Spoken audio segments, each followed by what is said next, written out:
I went into the military right after I got hired as a police officer. So I was there for about 4 months. Went into officer candidate school in the Navy, and then went to BUD/S, graduated with class 218, and was a SEAL at SEAL Team 4, operating in and out of Central South America before 9/11. And then after 9/11, for some reason, we weren't being used for about a year, and the Air Marshal program opened up. So I jumped over and made the transition there. I kind of went in a little bit older, and I made the mistake of going in as an officer. So those two things kind of drove me to go over to the Air Marshal program. Was there for a little while, then went to work for a company called AMTI. Was probably the most amazing place I ever worked. It was full of former SEALs, Special Forces, Rangers, Marines. We had Coast Guard and Air Force Special Operations operators, and we went all over the country doing threat assessments for the Department of Homeland Security as what was called a site assist visit, and we were termed the assault group. So we would go in and tell all these different companies how they could be attacked if we were the bad guys, and how they could protect against those attacks. And this was the first time I was ever introduced to politics on a grand scale. Because those of you that are veterans or have worked for the government, when you're in the government, you just don't see the reality of what's going on in and around the government until you step out of it. And when we were going around doing these very, very important threat assessments, all the targets were chosen by the politicians. We didn't choose the targets. We went there and told them where they would have a risk of being attacked. And it wasn't uncommon for us to go, say, to Florida and do a threat assessment on an orange juice facility when there's one of the biggest propane factories right across the street. But one of the governor's cousins or friends owned the orange juice facility. So that's the way I learned about the reality of government. I was there for a little over 3 years doing these threat assessments and teaching a system called the Soft Target Awareness Program, which I created, to take what we were doing and then go even further, where we were going and meeting with managers of different sectors, the educational sector, the religious sector, the tall buildings, stadiums and arenas, malls, several other sectors of society that are just soft targets by the nature of what they do. You can't really harden a church, you can't really harden a mall, because nobody would be able to go there, and therefore the business would collapse. So we would bring those managers in, all the different managers, maintenance or facilities, the salespeople, the general managers, and we would have them target themselves from an attacker's point of view. And then we would turn around and help them to build defenses that cost nothing. And it was a pretty amazing course, if I don't say so myself. I'm actually just finished writing a book about it, which will be out here pretty soon. And I was again introduced to politics because President Bush, 43, sent his undersecretary of education, I don't remember her name, to come there and do an assessment of the course. Now, this course was a part of a presidential review, so it would get reviewed every month by the president, or 2 weeks or every month, and they would look at the numbers and look at what people were saying about it, and it got rave reviews. So this Secretary of Education shows up, Undersecretary of Education. She shows up, and she walks out of the class within the first hour. And I was excited for her to be there because I thought, well, here's somebody in government underneath President Bush who I was thinking was, loved this. And then she wrote a report, and I got to read this report. And it just blasted the course because it said we were teaching people to be attackers, and it was politically incorrect and unfair to Muslims. And she spelled, I don't know how many things wrong, and had bad grammar throughout the whole thing. Now, I'm from Arkansas. I don't really take that seriously, the grammar part of it. But when you're an undersecretary of the Department of Education, you would think that you would at least get that right. So, no, she didn't get that right. So I was drawing on the experience that I had doing the site assist visits, I again saw this. And so I left there and went in the FBI. Nothing could have prepared me for the incompetence I saw in the FBI. Now, there's some great warriors in the FBI, and I'm talking about guys who go out like myself and Mr. Hoagland back there. I'm talking about people who are warriors for freedom and patriots, and their job is to defend freedom. But by and large, they are the minority. Communists are really the majority in the DOJ and the FBI. Now, that would probably surprise you that I would say that. They don't term themselves communists, but they follow every single thing that communists say. They say, oh, well, I'm more socialist or I'm democratic. Well, you're communist if you support a communist ideology, whether you identify with it or not. A transgender person can identify being a male. They still have the DNA of a woman, or vice versa. Well, it's the same thing with somebody who completely supports a communist agenda. If they say, well, I don't identify with that, well, your DNA still says that you're a communist. So the FBI was very interesting for me because I dealt with politics constantly in there. And I eventually worked my way over on a criminal squad and then worked my way over to the Joint Terrorism Task Force, where I was in charge of their special events program. Now that sounds like, I planned parties, but that's not what we did. The Special Events Unit is responsible for coordinating all the threat assessments, the operations orders, and liaisoning with other agencies, private entities, and the FBI, and getting them all on one page. In New York City, that never really happened because the NYPD hates the FBI, and they're so full of organized crime, it's unbelievable.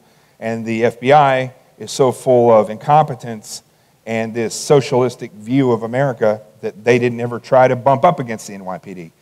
So I got to see an incredible side of politics at that point. But my job there was to go in and do all these things. I was the first FBI agent on the scene for when Sully landed his plane in the water. Me and another guy actually pulled the first two passengers off the Circle Line ferry to determine whether or not it was a terrorist strike. I'm the guy who told Sully that everybody was alive, although in his book he says it was his union rep. That was me. I was the second FBI agent on the scene for the Times Square bomber, Faisal Shahzad, that failed, thank goodness.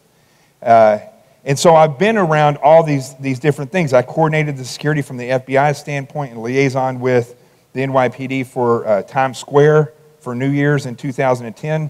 And for 3 years, I was the liaison, the coordinator from the FBI side of the house for the United Nations General Assembly, which is the biggest annual meeting of, I would have to say, Satan's realm that you would ever want to see in your life, but more communist, narcissists, psychopaths, more than any insane asylum show up there every year. They don't solve anything. I once sat in a room and watched over like 300 of the most wealthy people in the world sit in this room with Bill Gates, Harmi Karzai, and a couple other individuals that were on the panel. I don't remember who they were, but they were discussing world hunger. And not once did they talk about a way to fix world hunger. They only talked about raising money the whole time. So all these things started to build in my mind, but it wasn't until I got out, completely out 4 years ago, out of government service, I started a company and started doing crisis management. Sorry, I'm having a little bit of a cough over this week. So it was at that point when the Boston bombing happened, and Catherine Herridge from Fox News, who had done a story on us in 2010, I wrote her an email and said, I don't know if you remember me, you did a story on us, and I can give you some advice or information on what's going on and how the investigation's going if you need it. I wasn't trying to be on camera. 45 minutes later, I was at Fox News, and I did like a 6-minute interview. It was the scariest thing I ever did in my life. So that's how I got into media. That's where I started to see the reality, and I started to put the pieces of the puzzle together about what's really going on. So let's do this real quick. Let's show this sizzle reel that I have, and then I'll explain to you exactly what's going on. But you know, there are lots of ultra-fundamentalists in the world. Very few of them are terrorists. I mean, anybody who bombs an abortion clinic in this country is almost certainly a Christian fundamentalist. Very few Christian fundamentalists attack abortion clinics. And I mean, I disagree with you there, because Christianity is not built on the same thing that fundamental Islam was built on. Christ didn't go across through the world conquering like Muhammad did 1,400 years ago. So there is a fundamental difference there. Okay, I'm not going to have a theological debate. I'm just making the observation that there are. Well, you should make those statements then. Okay. Will you let me finish? You know, we've been fighting wars now for over 13 years based on the hearts and minds, winning the hearts and minds of these different countries. If you want to see love and you want to see hope, go look at a baby's eyes. I challenge people, go look at a dog when you come home after work. That's love. That's devotion. If you want to defeat an enemy like ISIS, you have to go over there and eliminate them. You have to go take the fight to them and go to war. Jonathan Gilliam, U.S. Navy SEAL. Thank you, my friend. Very good seeing you. Good to be here. Well, the Defense Secretary says we're going to carry out an investigation. Should we trust him on that? No. I mean, we have to look. We shouldn't trust the Defense Secretary. I think that this Defense Secretary, Susan Rice, and the rest of the Obama administration, I'm saying this from a veteran standpoint, I like to stay as neutral as I can. They have shown, especially over the past couple of months, that we're not looking at professionals where we can measure them by the size of the details of their perfection. We're measuring them by the size of their mistakes, and that is amateur hour when you're sizing somebody up like that.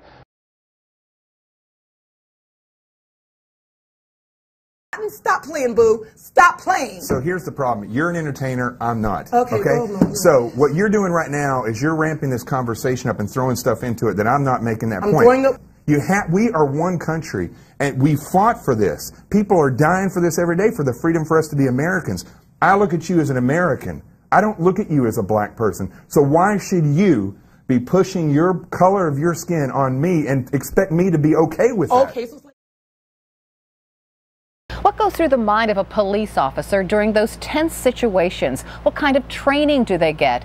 And what makes them decide to shoot or not shoot? So I went to training myself.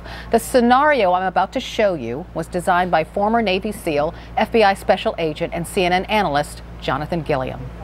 give me my money now. There's not always a right answer for when to shoot and when to hold your fire. Jonathan Gilliam, former FBI and Navy SEAL, is my partner. Has he got anything in his hands? Can we come in, Sean? No. No, he doesn't have anything in his hands. Okay, go ahead and go in. I'm telling you now, if you don't leave, I'm going to kill everyone in this room, including myself. So why don't you put your other hand on the table? I'm telling you, it's time to leave. What would you do? Shoot or not shoot? What's the problem? Why are you not responding to me? Carol, we got to get this guy. You want me to respond? Okay, bam. You're dead. If he presents the threat to you, then you have the right to use deadly force, not just to protect your life, but to protect your partner or anybody else, because if he shoots you both, he can then go out and be a deadly, imminent danger to the public. So that's a good example. Is this back on? That's a good example of the reality of what we're dealing with. So I started dealing with it in media, and I started realizing that these people are actors. When I was talking to Lisa Durden, who is a Black Lives Matter terrorist, she's not maybe a terrorist, well, her DNA says she's a terrorist because she supports Black Lives Matter, which is a terrorist organization. Remember, terrorism is the use of force, intimidation, and violence for a political aim. You can't meet that any better than Black Lives Matter, Antifa, by all means necessary, that's BAMN, which the mayor of Berkeley belongs to. So I started seeing that these people have agendas. They have narratives that they follow. Peter Bergen, the guy that was talking about how Christian fundamentalists go around bombing abortion clinics.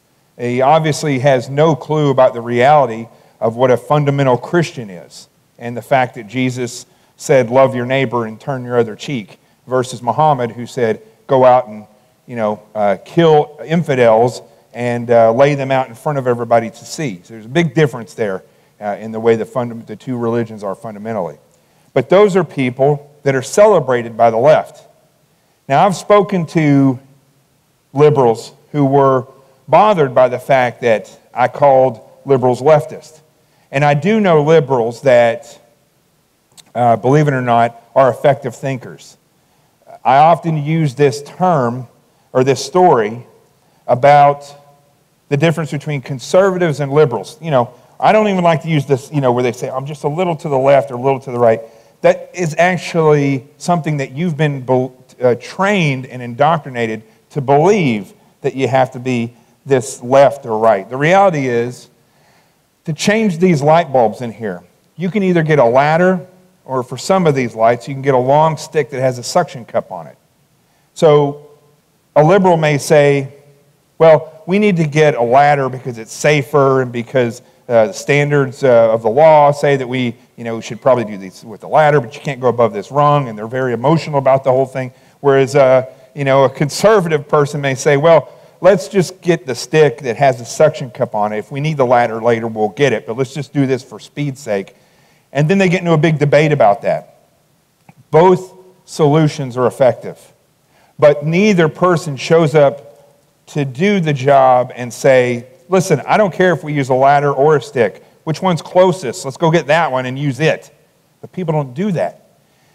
The difference between the liberals and the conservatives, however, and this is where I was talking about DNA a minute ago, and this is what I try to explain to liberals, is that they are much more focused on why they want that ladder.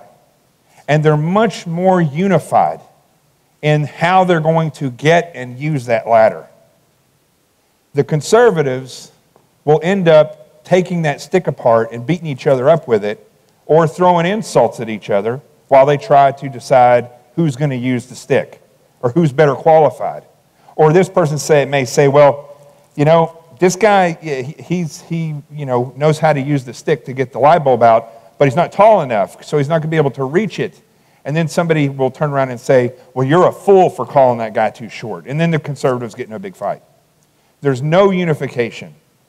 There's no understanding of how that, as a group, the conservatives get from point A to point B. And that's because, for one, they're free thinkers. So whereas the liberals with their ladder, they're not free thinkers. They're robotic thinkers. They're told to think this way, and they just accept it, and they say, okay, we need to use the ladder. That's the way we do it. And they're very emotional about it, but they accept that that's the way they do it. And that's why they're so drawn to communism.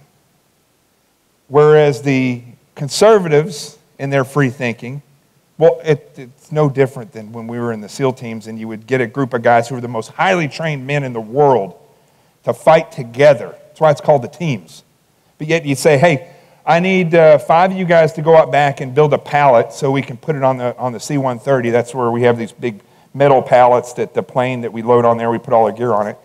And before long, there would be a fist fight because 3 of the guys think they want to be in charge and they think that they know this way goes better and that way is better. And the reality is, it really didn't matter who did it the best. It's just that it got done.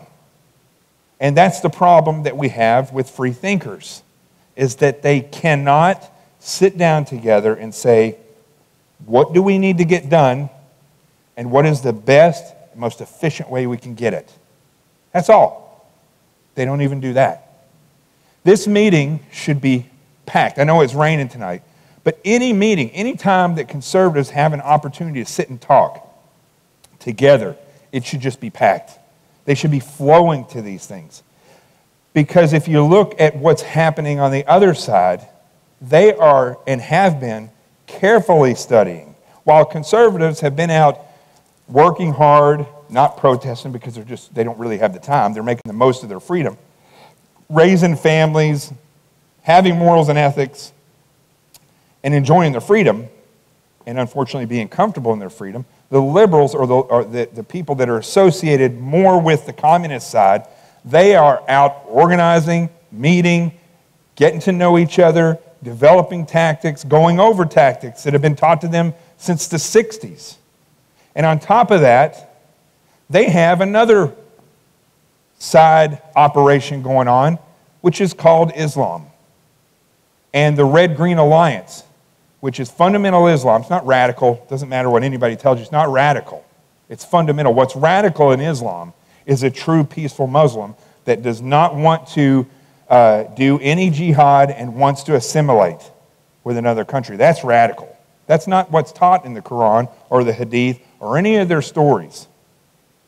So this Red-Green Alliance has been going on since well in the 70s when the Muslim Brotherhood, and they were doing, FBI was doing an investigation, and you probably never heard about this because it was never really promoted.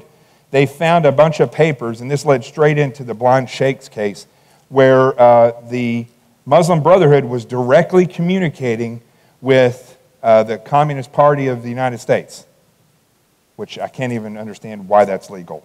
But the Communist Party of the United States, for some reason, is legal.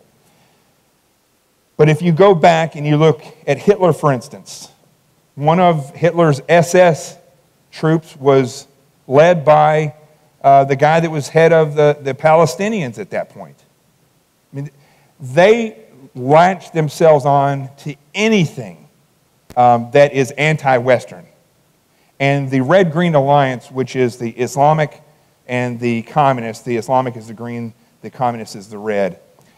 It is real, and if you start looking at it with these seeds I'm giving you, if you don't know this already, when you start looking at the reality of what's going on, you'll start to see individuals like Tamika Mallory, who's a black separatist, who's part of Black Lives Matter, and has attacked me on a radio show. I got up and walked off of the radio show because she was calling me a white racist pig, that is telling me that, telling people on the radio show that if you have dark skin, you can't be a racist. Only white people can be racist. Craziest thing you ever heard. Well, her best friend is Linda Sarsour, or however you say her name. And she is, if you don't know who she is one of the organizers of the Women's March all over the world, the one that was in Washington, D.C. She spoke there. She is a supporter of the feminist movement, but yet at the same time, she's somehow pro-Sharia law. But these people are too stupid and blind and too robotic to realize that the same woman that's saying women shouldn't be trod down upon, that women should have equal rights, she's the same one that supports Sharia law that says women should have to wear a burqa, they should know their place in the home. In certain cases, they're less than a goat in worth. It's the same woman. And her and Tamika Mallory are like this. So what you see is a molding of and a supporting of the Communist Party and the Islamic fundamentalist movement. That's why you can't say anything with the Democrats about Islam or in Hollywood or in any of this stuff. They don't have a solution for any of this stuff that's going on with the movement, the forward movement of fundamental Islam, both in the Middle East and in westernized countries. So I hope that you see, if you didn't know about this stuff, you should start looking into it because it's real. But I don't really want to concentrate on them. They're actually pretty easy to research. After you're exposed to it, which I was, and I'm exposing you to it now if you haven't been, it's actually pretty easy to go on, sit in front of the television, although I don't even sit in front of the TV anymore, but it's pretty easy to sit in front of the TV and see this stuff happening. To see the lies, identify the process in which this family tree of destruction is working together. And it's a family tree. You have the communist and fundamental Islamic Red-Green Alliance. It's like one big branch that's woven together, or one big trunk. Out of that comes branches that work for the benefit of that trunk. You have city organizers, or whatever you want to call them. I don't know what they really do. Barack Obama was one of those. You have activists who are just another, that's just another name for communist operatives. You have Hollywood, who sets trends and decides what your children will wear and what is politically correct to say. You have the educational sector. You have mayors. You have city councilmen. You have state and federal congressmen and senators, judges, all of these people, along with their mouthpiece, mainstream media. And what they do is they use this family tree, and let's not forget the big money donors, Wall Street is all about this movement. It's no different than when Lenin and Stalin and Trotsky marched into Russia and made this movement happen. The same people that helped them, that thought they were going to get all this stuff out of it, some of them they kept, like the big money people. But all the activists, they just killed them afterwards because they weren't going to assimilate. These people are kidding themselves. So the same thing is basically happening here. That's it in a nutshell. Also, this one last thing about the communist side. They believe, if you don't know what true communism is, we could go through and poll everybody and see what you believe communism is. I doubt very many people here, because most people do not realize, communism is not a quest for dominance by a centralized government. Communism is a quest for utopia, a godless, government-less utopia. So that we all could work, and if you're in need, I give to you, and if I'm in need, you give to me. But we all work, and we all take care of each other. Sounds kind of like what we have now, with the exception of, if you're in need, it's my choice whether or not I give to you. And if I'm in need, you can choose to help me or not. But that's what their goal is to, by any means necessary, if you wonder where that name came from, Marx said, by any means necessary, you can get to this utopia and it's justified. So games, lies, political subversion, anything you can do to get people on board with overthrowing the bourgeoisie, which they had in that point in time, which for now it's the conservatives, and they utilize division of white people from everybody else. It's the most racist thing I've ever heard in my life, what's going on now, but they like it that way. It's all about division. Their goal is to get to this utopia. So if you didn't realize that about communists, it should make you see things a little bit differently, because it's very similar to Islam. Islam believes if they kill you, because you're an infidel, you're not a believer in Allah, and Allah is not the same God that Christians worship. But they believe if they kill you, that they're freeing your soul, and they're doing you a favor. And then you'll serve your time, and wherever they believe you'll serve your time, and then whatever will happen, so your soul can be redeemed. You see the similarities there? They all believe in some strange utopia that we get through force, not through choice. Now, let's push that to the side, and then I'll finish up here. Because this is the most important thing that you all should realize about yourselves and about the people out there that are free thinkers. First and foremost, you all are here and they're not, which says a lot about you. You are the Johnny Appleseeds of the modern era. You all are the ones that actually, as the founder of Apple said, you are the ones that will change the world. But you can't just leave here and do nothing. You have to walk out of this door and say, I'm not afraid to stand up to somebody. If a conservative comes down on me because I'm saying what's true, I'm not going to back down. But I'm not going to be nasty. I know the truth, so I'm going to allow them to dig a hole for themselves, and then I'm going to make sure I cover it up nicely and put some flowers on it for them. That's your job. You plant the seeds inside them, but don't be afraid. The biggest thing, though, you need to take out of here, though, is that we are not unified. There's probably people in here that may agree with me or may not agree with me. But the majority of people that are outside of here that are free thinkers would have no problem, which I've been arguing with people all day on Twitter. A big part of this thing that I'm doing, which I am sometimes wondering what exactly it is that I'm doing in media and all these different things. I've been arguing with people all day, conservatives, not liberals. Not one liberal has attacked me all day. It's been conservatives all day. Because I wrote a meme and I criticized Donald Trump, who I was supporting publicly when I host the Sean Hannity radio show. I'm a fill-in host when he's gone. And I announced on the Sean Hannity radio show, long before anybody else did when he was running, that I was behind him. I laid out for almost an hour why I was voting for him, why I was supporting him, talked about his operational sense, the fact that he, on and on and on. People don't even, they forget about that stuff. I'm on radio every single week on the biggest within the top 3 radio shows in the nation, 17 million people listening. It's not uncommon for me every week to be arguing with a liberal on behalf of Donald Trump.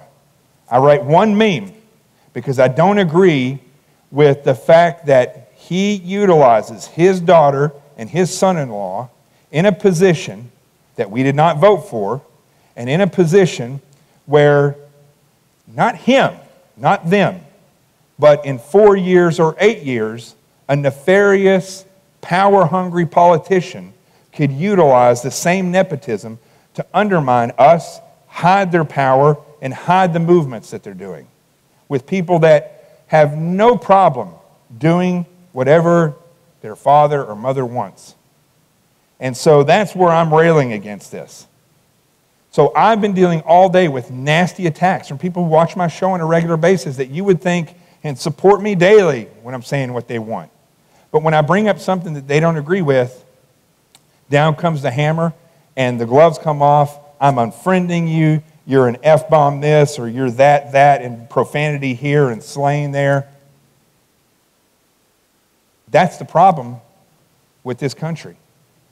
The same people that will sit there and slur this and sling that are the ones that they're not out doing a show every single night that I do every weeknight, and I spend the majority of my day preparing for that show for the benefit of the people so that they'll know this knowledge that I have and they need. They're not the ones putting themselves out and getting threatened with their that people are going to come and kill them because you stood up for a cop who shot somebody 16 times as though you can overkill somebody who had a knife and was threatening people with a knife. I get death threats for this stuff. A Marine who was an immigrant from Somalia and became a Marine told me that he wished that, I'm not married and I don't have any kids, but he said he wished that my wife and my daughters would be raped and slain by ISIS before me. That Marine subsequently spent some time in jail and got kicked out of the Marine Corps. But the people that are arguing with me, they don't do this. They go to work, and then they come home, and then they get on their little phones, and they get these keyboard muscles. They have no respect. They think that they know everything. They think they know Donald Trump. They don't know Donald Trump. I know over a half dozen people that work in the White House. Majority of these people know nobody that works in the White House. But yet they're going to curse me and say, I don't know this and I don't know that, and Donald Trump's over here and she's over here. And I'm not demeaning the president that I support. But if you don't know him and he's an elected official, don't go the way that the Jews went when they were being led through the desert and they cried out to God, give us a king, give us a king. I guess it wasn't good enough that God himself was in front of them and in a cloud behind them. They wanted a king, right? So he gave them a king. And what happened? They put all their faith behind these kings and they were let down by every single one of them. If you elect a human being to an office, if you elect a dog, I would put all my faith in them. But because I love dogs. And they do everything usually that we want. But if you elect a human being to office, you should never trust them. And you should always hold them to standard. And if they say what you want to hear, you should hold them to standard doubly than what you would somebody who says kind of what you want. I hold Donald Trump, and this is the biggest compliment he should have. I don't know if he would take it this way. I hold him to a higher standard than I would ever have held Barack Obama, because I didn't expect it from him. But this man, I expect it from him. Also, it is the greatest form of self-governance that the American citizenry can have. You put somebody in that office, they're not a celebrity. He is the man who's supposed to be managing this country. It's that simple. It's no different than if you're managing a Wendy's or McDonald's. If you don't do the job, you should be out of there. He's there to manage this country. I'm not going to celebrate him. I'm not going to worship him or anybody else in politics. If they don't do the job, and most people don't,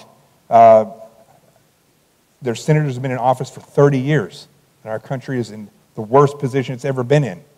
And people get excited when they walk in a room.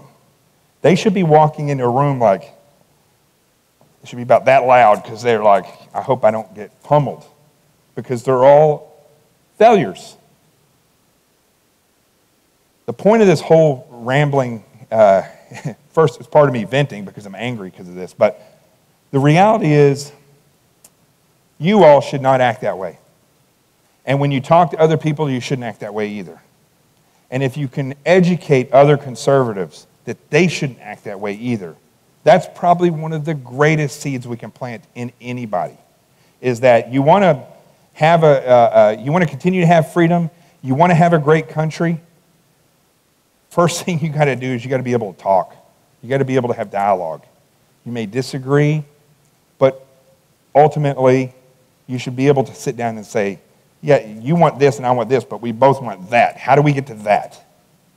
And if you can't do that, we might as well stop having children and start partying, because the communists are going to take this country over. And if you think it's going to be a utopia, that whole thing is a lie. It's really just a ploy for people to get power. Exactly. So history is our greatest teacher. History has shown every single one of us that communism doesn't work. It ends up being a dictatorship or a fascist leader. And it also shows us, unfortunately, that whenever a population becomes free, they become comfortable, and then they die. We're the greatest nation in the history of the universe, and we have the opportunity to continue to be that way. But only if the free thinkers learn how to communicate, learn how to stand up against the left. And third thing I'm going to leave you with is learn the steps of subversion. You got to look up subversion. Go look at Yuri Bezmenov, who was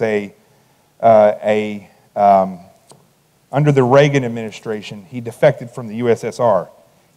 Back then, 30 or 40, 50 years ago, he was talking about subversion and the steps that you take to subvert a country. Everything he said has come to fruition, and nobody even knows his name. So when you all leave today, you got to realize, I served in many, tremendous amount of capacities in this country, always serving, but I've never stopped serving. I grew up with nothing. If I die with nothing, I grew up in the hills of Arkansas with nothing, dirt poor. But if I die with nothing, but I served my entire life, I'm okay with that. I'm not here to be popular. I'm not here to make friends with everybody. But if you continue to serve with the same heart, the people that are in this room right here, we can change the world. I can guarantee it. I can guarantee it. So, God bless you all. Thank you for showing up here today. And just remember that as you walk out here today, remember those key points that I told you, because that is what is guiding this country down the wrong path, and is what is keeping us from pushing back and walking down the right path. Thank you all.